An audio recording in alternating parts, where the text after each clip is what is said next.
અરવલ્લીના વાંદિયોલ ગામના લોકોએ કાચા રસ્તાને લઈને અનોખો વિરોધ નોંધાવ્યો। રોડ બનાવવા માટે અનેક રજૂઆત છતાં સમસ્યાનું નિરાકરણ ન આવતા ગ્રામજનોમાં રોષ।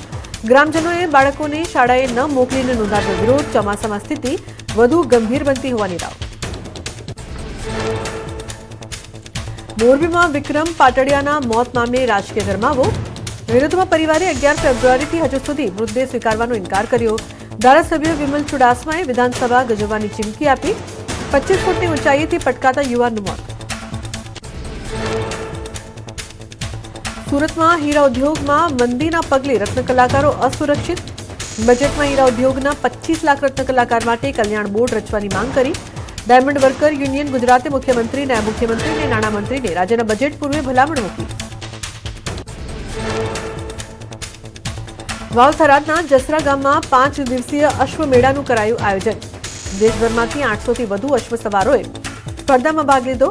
મેળાનો અંતિમ દિવસ હોવાથી હજારો લોકો અશ્વ શો નિહાળવા પહોંચ્યા। ગુજરાત સરકારના પ્રવાસન અને સાંસ્કૃતિક વિભાગમાં સહયોગથી મેળાનું કરાયું આયોજન।